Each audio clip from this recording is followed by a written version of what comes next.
When you talk about the most famous rivals in the tech world, you definitely think of Apple and Microsoft. Their complicated history was so dramatic it became a movie, Pirates of Silicon Valley. But if Bill Gates hadn't pushed Steve Jobs to the brink, we might not have the world-changing iPhone. What really happened between these two very different tech giants? What conflicts did they have? And in this rivalry, how much tech evolution did they create?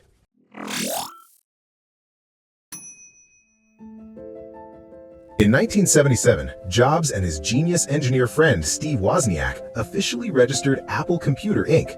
That same year, they launched a computer that changed the world, the Apple II. It was totally different from the famous Altair 8800. When you bought the Altair 8800, it was just a pile of parts. You had to solder the circuit board yourself. Only a few experts could use it.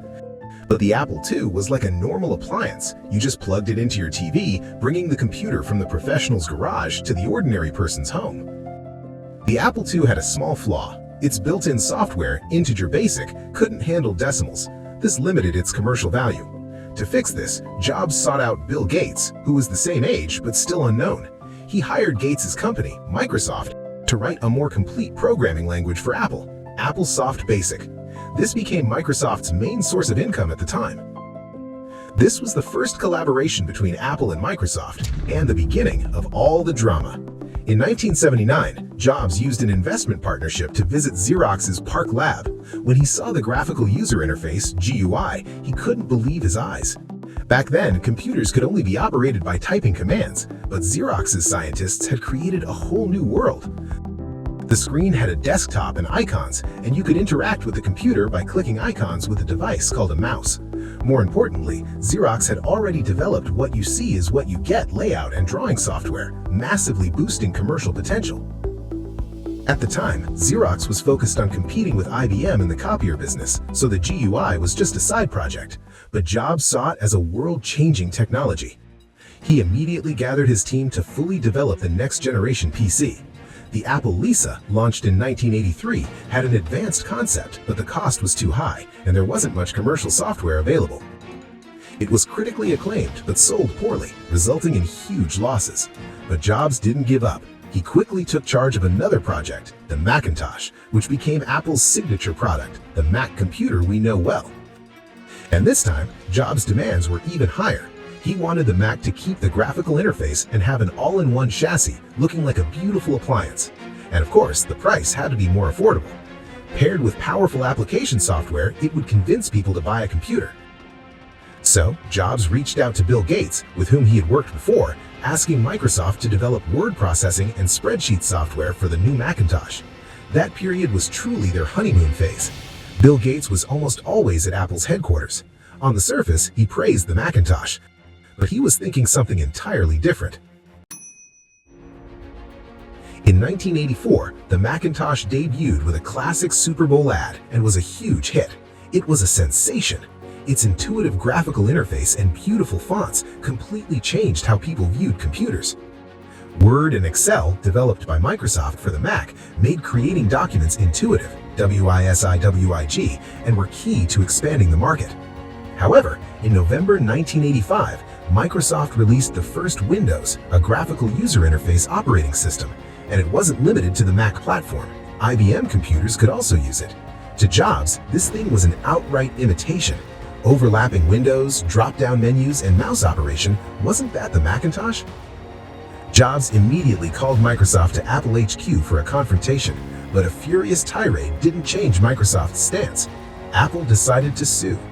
In 1988, Apple formally accused Microsoft of infringing on the Mac's copyright. However, in court, Bill Gates coolly stated, "We can look at this from a different angle. It's like we both have a rich neighbor named Xerox.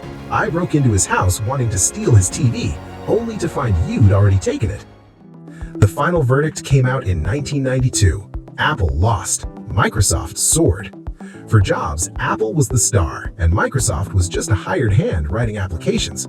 But in Gates' eyes, this was a new business anyone could compete in. The lawsuit completely fractured the relationship between the two giants and escalated into a battle of two business models.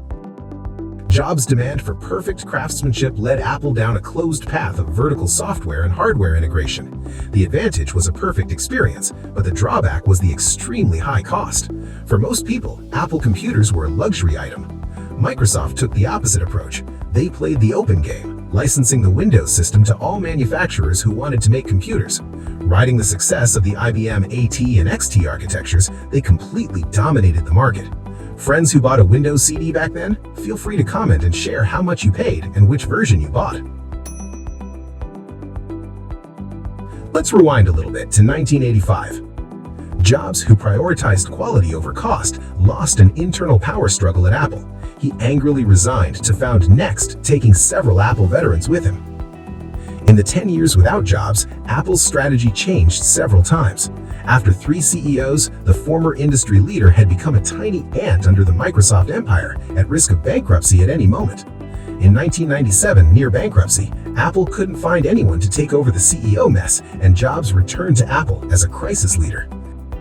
As soon as he returned, he did something that shocked everyone.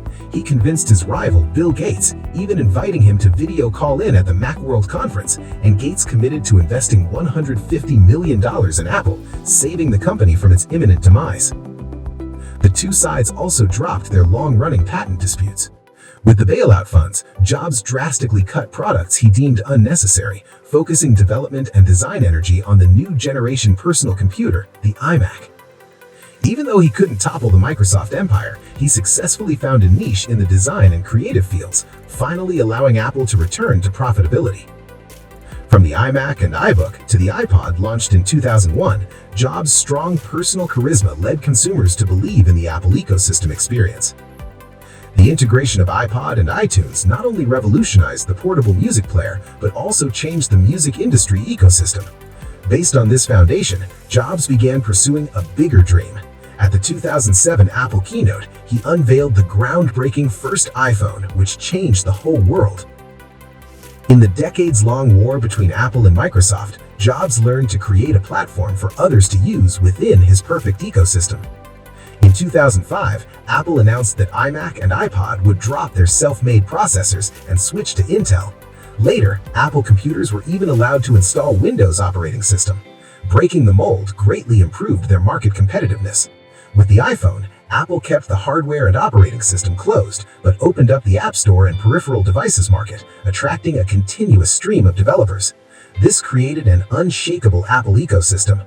It can be said that this strategy, closed core technology with open peripheral ecosystem, was the winning formula Jobs learned after decades of love-hate rivalry with Bill Gates.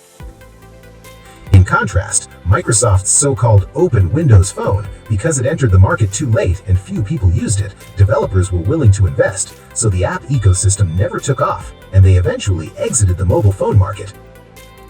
In 2008, Bill Gates officially retired from Microsoft management to focus fully on philanthropy and new ventures.